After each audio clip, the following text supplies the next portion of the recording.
Hello, everybody, and welcome to our series, Observations from a Lonely Planet. Today is the second in our series, and our topic today is communicating when the only constant is change.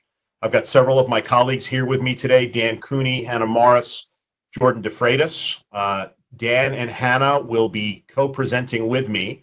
We're going to break our discussion down into three different sections today, each of us sharing some observations that we've gathered from the conversations that we're having with our clients and friends. And after each set of observations, we're going to open it up for discussion from you with questions and comments. Jordan's going to be with us the entire time, monitoring the chat function and adding in your questions as they come in. And we're really looking forward to today's discussion. We've been in conversation with a lot of people over the last few weeks. We know this is a period of great change for everybody, including us. And we're very excited to share our observations with you because we're all trying to navigate this new world. So I'm going to pass the baton immediately here to my colleague, Dan. Dan is going to lead off for us here. And we're looking forward to this conversation. I'll be back in a little while. And take it away, Dan. Okay, thanks, Dean. I've got the baton. And hello, everyone. It's our opinion that we're not going back to the way it was, at least not all the way back. So the way we've done things in the past is much less relevant. And we've got to break up with the way we've always done it, or it's going to drag us down. And this is one of those simple to understand, but really hard to do concepts. And I'm sure most of you can relate to a moment when we knew we needed to break up with someone, whether personally or professionally, but we hesitated. Why did we hesitate? Because we knew it was going to be painful. Breaking up is hard to do. That's why they wrote the song. So don't worry, we're going to coach you through this breakup. And after I share our coaching points, we're going to ask you about how well you feel you're doing shifting your mindset, what you're noticing about yourself, where you might get stuck, and what's going on around you with your team. Okay, so let's dig into the first coaching point. Okay, the first coaching point is change management starts with your own mindset. It's adapt or die. And it's really hard to be a communicator during a period of disruptive change if we can't first clear that hurdle. The sooner you can let go of the old normal and the sooner you can adopt a future-focused mindset, and that's when you're going to be able to channel your energy productively. And the metaphor I've been thinking about for this, it's a little like being caught swimming in a riptide. I don't know if anyone has had that experience, but it's extremely scary. And your intuition is to kick harder and swim directly back to the beach, to do what you've already been doing, but to do it just do it harder. And now when you're doing that, you're expending a lot of energy and your brain is not functioning optimally because the cortisol levels start to rise and the stress levels rise. And so your mind is not creating a lot of good options for you because what does the mind do? Of course, it starts to narrow. That's the natural inclination. It's fight or flight. But if you're able to slow down, resist the panic, you might remember something somebody told you about what to do when you're caught in a riptide. And that is turn yourself 90 degrees, swim parallel to the beach, and don't go back toward the beach until you've swam for a good amount of distance. It's uncomfortable, it's not intuitive, but it might just save your life. And it's the business pivots that we've all been doing over the last 6 weeks that might also be. So it starts with a mindset that simply says, this is where we are. This is happening to us. And so when you get to there, you're able to ask more productive questions about what's this mean for us and how do we move forward? Okay, so that's the first point. It starts with your first mindset, a change of your own mindset. And then the second 2 points are extensions of the first. Okay, so let's go to the second coaching point. Whatever your assumptions are about the change, make sure your teams know how you feel. This is a good time to make assumptions really, really explicit. Some of your assumptions may be broadly shared by your team and others won't be. And people orient themselves to the new in very different ways and in very different speeds. We all see the lens, we all see the world through the lenses of our own experience as a human being on the planet Earth. And we've all been doing a lot of consuming of news and content in isolation. So what could go wrong as a communicator, right? A lot could go wrong. So if you are a leader of a team, part of your job is to communicate how you see the world.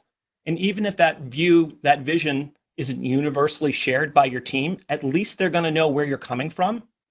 That's the second point. You got to share it with your team and you got to make it explicit. Okay, let's pivot now to the third coaching point.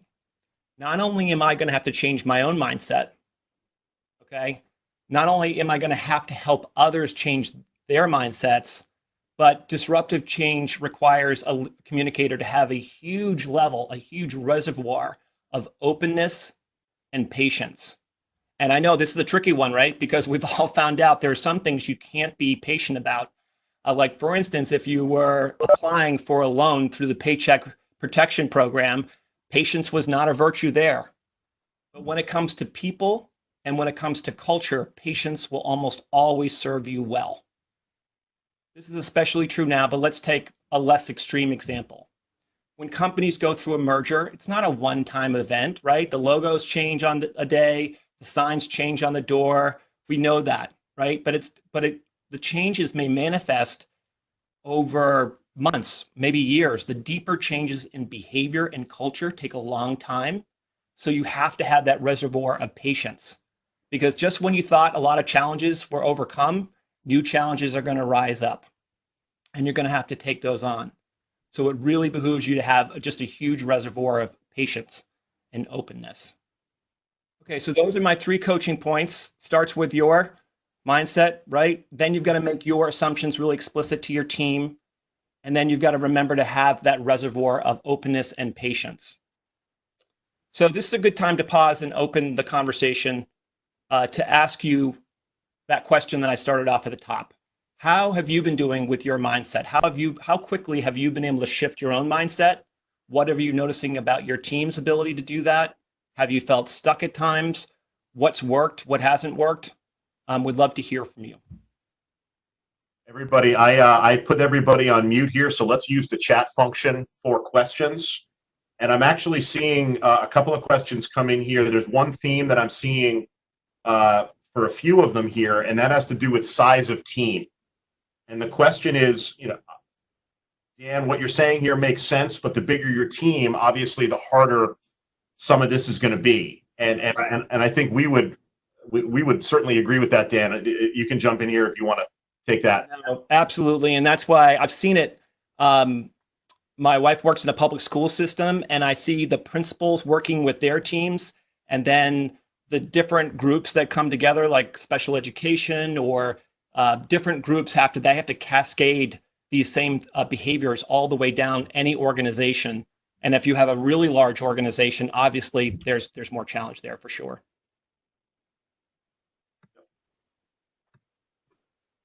I have a comment from Lance who says he's doing pretty good. He's focused on what he can control. And if you get into self-pity, focus on the things you can, focus on others less fortunate, and focus on things that you can affect, which is a pretty good comment there, I think. Yeah.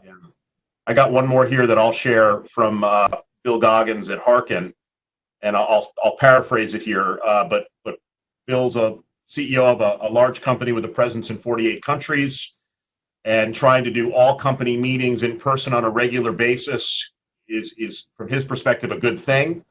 But there's obviously some pivot going on, and producing all company video messages frequently makes it a little bit harder because it's a really big group. How do you keep 400 people informed? How do you stay in touch with their realities? Obviously, there's a lot of emotions going on there. And Bill, you're asking about a lot of really, really good things there. And the one thing that I would say is, first of all, some all company communication from our perspective would be a really valuable thing. Don't lose that. But there might be some opportunities for you to augment the all company communication with some micro communications to smaller subsets of the organization. We're always coaching people around, the idea of really knowing your audience. And if you've got the bigger your audience and the broader it is, the more you have to think about subsets of audience. So while you might have some communication that goes to everybody, I know you have a big presence in Italy with your company. Maybe there's a separate communication that just goes to that group that might speak to the issues of that group. And obviously you have a big presence in the Midwest where your headquarters are. Maybe there's a separate additional communication to that group. So I think if you think about it in terms of some things are appropriate all company, some things maybe we get a little more micro and we start to segment our organization based on your awareness of what they're all going through. Okay. Why don't we hold those questions there, Dan? Good job, appreciate that. And let's pass the baton now to Hannah, and Hannah's going to pick up where Dan left off and take you through our next point. Great, thank you, Dean. For our second observation, we offer this. During a crisis, clarity is essential, and it is also elusive. So if you think about these periods of intense change, like we are experiencing right now with COVID-19, but also like many teams and organizations experience anytime there are major changes made to structure, leadership, or direction, there's a fog and a turbulence that can set in. And it's because we are so overwhelmed with taking in information from even more inputs and trying to constantly determine what is true and what is rumor, what is fleeting and what will endure. We get caught up in those rapid and unpredictable changes. And the result can be that it's harder for us as individuals to focus and find meaning and direction. And it can even go so far as to fracture our teams. So how are we going to combat this? We need to think about the process that we always go about achieving clarity, and that is through the articulation of our goals. And I want to be very clear that I'm focusing here on the communication side of articulating goals, because it's not so much the leadership or management side of setting goals and revisiting them. It is being clear about them with ourselves and also making sure that we're clear about them and explicit with others. So for the audience, as you're listening, what I'd love for you to be considering is how and when you have communicated goals most effectively, or maybe seen others do this, especially in these times of change. And if there are any behaviors or habits that you recommend using for this. If you are able to share an anecdote or a piece of advice, we'd love to hear that. So let's go to our first coaching point, and that is we need to devote more time to articulating and sharing goals. And this has a couple different places. So first, it is thinking about every single communication opportunity, because every time we open an important email or craft a presentation or plan for a one-on-one conversation, we always want to begin with that step of asking ourselves, what do we want our audience to do, to think, or to feel as a result of this communication? That is the first step in achieving clarity. It's essential to allowing our audience to hear us and understand our message. We've been coaching that for the last 15 plus years. But then let's think about the patterns of communication that occur within a team. And those generally happen at team meetings. And these days, those are happening virtually over platforms like Teams and Zoom and Skype and others. And within those platforms and those meetings, we need to make sure that we are making the sharing of goals more of a priority by putting greater importance on them, and more of a routine by increasing the frequency. Because if we can do that, then it clarifies the direction forward, which will help us avoid misunderstandings. And it recenters everyone, because in these times of change, it is even more important to regularly recalibrate the people and the projects and the processes. It's because it's very easy for individuals to veer off course, but also because there are going to be moments where we are going to need to make a directional change. And the closer we are coming into that inflection point, the easier it is for us to pivot out of it. So that's our first point. Our second coaching point digs into the goals themselves, and that is think about giving your goals more layers and also clearer tasks and timeframes. So first of all, we want to always be thinking about the macro and the micro. Make sure that we are focusing on collective group goals, organizational goals, but then also focusing on the individual goals that are going to help align and contribute to those bigger picture things. This gives everyone's work meaning. It increases that collaborative, cohesive spirit that is so essential to success. And then we need to make sure that we're always pairing goals with our tasks, our action items that are going to get us there, because a goal serves a very important function. A goal centers us and it orients us. It helps us find our true north. But without the tasks that identify the steps, we cannot move forward. And so we always want to make sure that we are focusing on the goals and also the tasks. And then the final piece to this coaching point is that we want to be more realistic and explicit with our timeframes. Because when change is happening quickly, we have to redefine things like short-term and long-term. For example, 2 weeks used to seem like short-term for me. And now I think about the period of 2 weeks. And I think about the amount of change that is going to happen in our world and in our country, in my state and my family and in my organization in the course of 2 weeks. And I am overwhelmed. It feels like an eon. And so we need to make sure that we are helping people think about what short-term and long-term mean now. Allow the teams to focus more on the short-term so that the leaders have the opportunity to focus in on the long-term vision. What that will do is it's going to give everyone more opportunities for success and satisfaction, and it's going to build that positive momentum. And the final coaching point is more of the individual application. And this is thinking about our own presence. Because each of us, whether we are the leader of a team or an organization, or if we are simply a contributor, a colleague, coworker, collaborator, connector, all of us have a presence that impacts other people. And so we need to be thinking about what presence is most valuable in these moments where things are unpredictable. And that is a presence that is steady, it's dependable, it's authentic, and it's aware. And the best way to go about achieving this presence is to invest in introspection.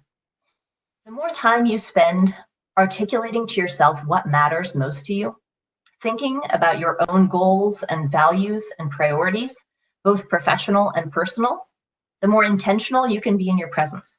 And that's going to have an incredible impact on everyone else around you. But let's also think about bringing other people into this, because not only do we need to invest in introspection, we need to invest in connection. And we need to make sure that we are asking other people about what matters to them and about their experiences.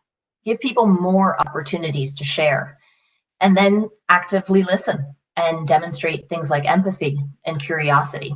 Because right now, if you think about it, our priorities are changing quickly. All of our lives, our families, our jobs, our houses have been literally upended. And we need to be thinking about being aware of those so that we can respond and adapt proactively to those changing priorities. Now, I'll stop right there for the final coaching point, but what I'd love to do is remind you all that this, again, all comes back to the central theme of simply articulating, communicating the goals that we have, because that's going to be the best way for us to find focus and also recenter ourselves in these times. And so now I'd love to ask the community, are there times when you have found yourself communicating goals effectively or have seen others doing the same? And do you have any advice or any anecdotes to share that'll help the group? I haven't gotten any new ones yet, but that is because you just asked the question. But there's a response here from Lance that he sent for the last question, but I think it applies. He says that they do weekly Thirsty Thursday WebEx video chats with all 17 of his teammates to keep teammate synergy and their goals kind of focused. And he also said that they do bi-monthly one-on-ones with teammates to allow for them to express personal and professional challenges specific to them. So let's keep the lines of communication open, given goals and challenges and personal and professional opportunities for other people to help, I think. Perfect. And I think giving that structure, building it into our calendars, it's not always easy to find the white space on the calendars, but it's important to carve out time and space for those conversations to happen. Let me jump in here with another comment from Lily. And Lily picked up on a phrase here that we use a lot and that we love, and I think is totally appropriate to what Hannah's talking about here. Lily introduced the concept of emotional intelligence. And goal setting is a very specific thing, but what Hannah's really talking about, and I think she's really digging into it well, is applying or combining goal setting, which is a very tangible thing, with a high level of situational awareness and emotional intelligence, and let what's going on around you, the reality going on around you, what the people around you might be feeling, to have an impact on the way you think about and the way you communicate your goals. And Lily, spot on, couldn't agree with you more. And actually that theme of situational awareness is something I'm going to pick up in a couple of minutes when I take the baton back from Hannah. Other comments here. Here's another one here from Dan. Do you want to jump in, Dan? Go ahead. Go ahead, Gene, and then I'll do it afterward. No, go ahead. Well, one of the things I loved about Hannah's this idea of shrinking, that 2 weeks seems like a long time. Now, and this is not my idea, but something that I read is that one of the things that we're grieving is a loss of a sense of a predictable future. And so if you can shrink it down to 2 weeks, then we can feel some more sense of control over what's going to happen over those 2 weeks, rather than all of us. Of course, the leaders have to look beyond that. But if some of us can look, 2 weeks or 3 weeks down the road, I think that's going to give us some sense of control back. I think that's positive because it allows us to be more productive. Absolutely. Yeah. Mm-hmm. And here's another comment that I'll share from Jack. And he's the CEO of a big nonprofit that Dan and I know real well. And he writes, a big issue we're dealing with today is not just communicating, but shifting goals and redeveloping new goals. Can you talk about engaging teams in that process during times of urgency? That's a great question, Jack. And we've got some firsthand experience of that here at the Latimer Group, and totally picks up on the things that Hannah's talking about. The whole concept of goals are completely different. And I think what you have to really be careful about there is what may have seemed like an important goal a month ago may no longer seem like an important goal, or something that wasn't on your radar screen before might now be at the top of your radar screen. And figuring out a way to engage your teams in it, I think, is a really healthy thing. But the risk with urgency is that if you dial up the urgency too much, you got to really read your team, and you got to worry about building anxiety. Like, hey, a lot of urgency here. If we don't do this, we are, right? Like, if you dial that up too much, if you turn that screw too tight, it can snap. So I do think it's going to kind of depend upon the type of team, some of the people on your team, the feeling within the organization, because there might be situations where the urgency is exactly what the doctor ordered for that group. There might be other teams where too much urgency is that one extra, too many tightens on the screw that causes the screw to snap. So, I think there's a situational awareness that we all have to be bringing into all of these things based on the specific people that we're leading in that moment. Mm-hmm. Make sense, guys? Team? Mm-hmm. Yep. I would say one more thing as we think about as goals change, we need to make sure that we are going back and revisiting things like job descriptions and general to-do lists, and make sure that if there are tasks there that are now outliers that don't actually align with our new goals, that we sunset them or we re-examine them and figure out how they fit into the big picture, because we can end up continuing to complete tasks that are no longer valuable. Exactly. Just one more thing. I just say that, your needs of your clients are different, and the way you're going to be able to accomplish, and meet those needs is different. I mean, it's a total reset. And I think if you're transparent, then, your team will go along with you. It's not like you're trying to fool them like, oh, never mind what was happening. And let them know it's a total reset. Absolutely. All right, we're gonna keep moving here because we want to respect everybody's time. So let's jump to our third point, and I'll take the baton from Hannah. And Dan talked about a shift in mindset, and Hannah talked about a shift in behaviors. We very intentionally divided up our discussion here around mindset first, behavior second. And now I'm going to take it to a third area, and I'm going to talk about some classic mistakes. And, during a time of crisis, and we're all focused on this crisis, but let's also broaden it a little bit and talk about crisis in general, because this isn't the first one we've experienced. It's a big one, but it's not the first one we've experienced, and it won't be the last. But there is an element of a fog of war, which is a phrase I use a lot in times like this. And it can be unclear very quickly what to do. And mistakes are possible. And the big theme here in this next few minutes is the concept of quantity versus quality. And what I'd like you thinking about, I'm going to take you through some classic mistakes that we've seen and we've been talking about with our clients. And then I'm going to open it up and ask you to jump in with the mistakes that you've seen. What have I missed? But I'm going to give you 3 classic mistakes that my colleagues and I have seen a lot with the companies and the people inside of our community. And the first one is, don't flood the market. Okay. When you are in a period of heightened emotion, okay, having a high level of self-awareness and knowing that you're probably feeling that heightened emotion is going to be really important here.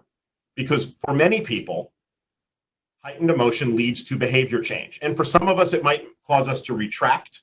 For others, it might cause us to expand our communication, to increase our communication, especially when we're thinking, oh, I'm a leader, I'm supposed to be doing this a certain way, I really need to communicate right now.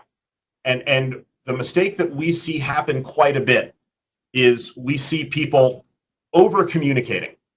Now, there might be times where that's exactly correct, but it's also very possible to get that wrong.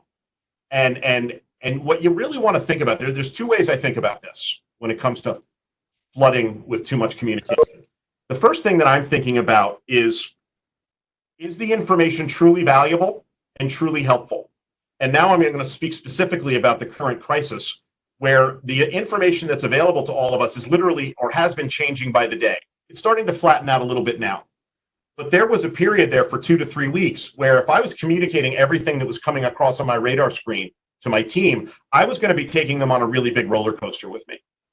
And I did that a little bit at first, and I quickly realized, hey, this just isn't helpful. The second thing to think about, and this will help you determine what's the right cadence, is I always think about the heart rate reaction that I'm trying to create with my team. If I'm trying to increase heart rates and get everybody motivated and excited, maybe in that case, a little bit more communication is helpful. Or there might be times where I feel like the level of urgency is already pretty high and I need to dial it down, in which case I'm thinking about ways that I can calm that heart rate. And that might mean that I not communicate every single thing that comes across my desk. So first piece of advice, be careful about flooding the market. There is a very natural human reaction to hyper communicate during crisis, and that can actually increase the problem for the people around you. Second piece of advice, and now I'm going to pick up the theme situational awareness that I referenced in the discussion around Hannah's point. And again, in a time of great emotion, let's realize we're probably feeling it too. I know I have been. And if I'm not factoring that into the way I'm looking at things, then I'm a little delusional. We're all feeling it. It's not just my team's feeling it, I need to react to their emotion. I'm feeling it too. And what happens when human beings feel a great sense of emotion? They tend to start translating things into their own reality. We all do it. And I think as a leader, as a person, leading a group of people, leading an organization, remember, you're probably feeling a heightened sense of emotion too, which probably means that you're translating it into your own reality. And then remember that the people around you probably have a different reality. And if you go in with, hey, this is what's best for the company, and that makes perfect sense, and everybody should get on board, remember that everybody's going to be listening to that, and intellectually, they'll probably say, yeah, I see the value to the company, but emotionally, I'm more worried about stuff inside my own household, how this is going to affect me, my job, and my life. And I think it's really important in this period of time to remember that everybody is looking through their own lens. That's always true. It's even more true now. And I love the quote from Franklin Delano Roosevelt. Remember that you are an actor in everyone else's play. You're the star of your own play. You're an extra in everybody else's play. You're not the star of every play, just your own. And then the third piece of advice is don't forget to put it in writing. And it's funny, we teach writing skills in a lot of workshops. Hannah's one of our leaders on that. And we talk all the time about how easy it is, if written badly, for bad writing to lead to communication gaps. Still true. We're not backing away from that advice. But in periods of crisis, if we forget to put something in writing, a really important message, and the only way it's consumed is through conversation and through people listening to you, I'll tie it back to that emotion. People listen differently when they're emotional. All human beings tend to hear what they want to hear, but even more so when they're emotional. So if you have a really important message that you need your team or your organization to consume and to get it right and to avoid a communication gap, don't be afraid to follow up the conversation, the team meeting, the phone call with something really short and in writing that says, hey, let me just be very clear about what we just said. Here are the things I need from you, or here are the things I'm worried about, or whatever your topic is. Don't forget to give it to them in a second form, because now if they've heard it and they've also read it, doesn't guarantee there won't be a communication gap or a misunderstanding, but your chances go down. Your chances drop. So, I'm focused here on classic mistakes. And the mistakes that I'm seeing are be careful about flooding the market. Don't assume that your reality is everybody else's. That's almost never true, especially during a crisis. And don't forget to use writing to your advantage to reduce the chances of communication gaps. Let me pause there, and we'll one more time today open it up for comments or questions. And then after we get through that, we'll start to wrap up and let you get back with the rest of your day. Let's go for any comments or questions here. I see a lot of things popping in on the thread here.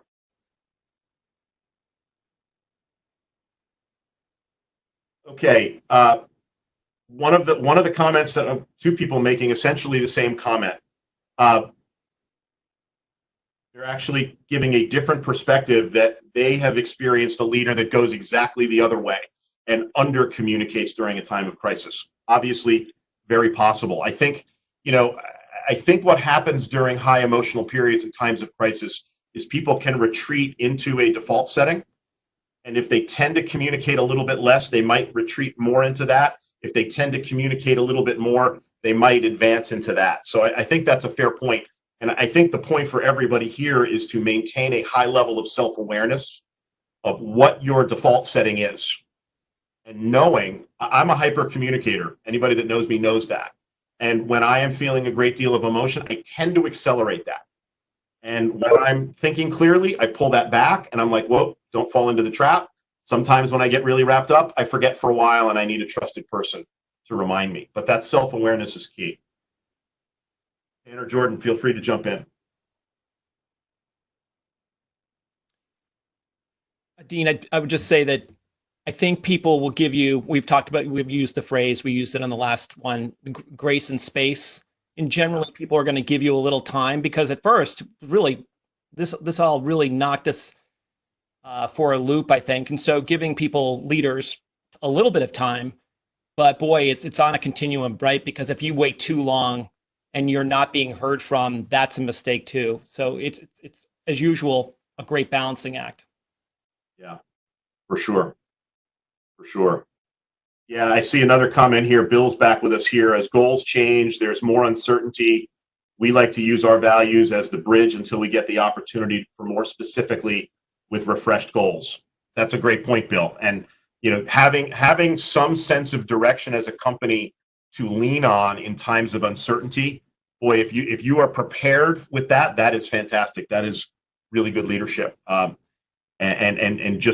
always keeping one eye on what part of it is still applicable and helpful, and is there any part of it, to Hannah's point earlier, that might be put aside because it's a little less appropriate right now because people are focused on other things. But that's a really good comment as well. Okay,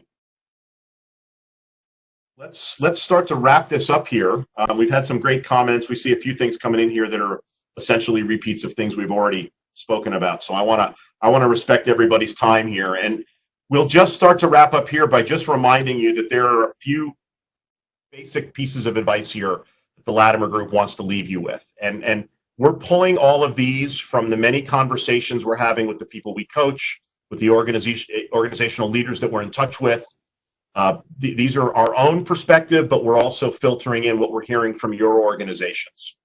And the three macro points: just be careful about the mindset that Dan talked about. We've always done it this way.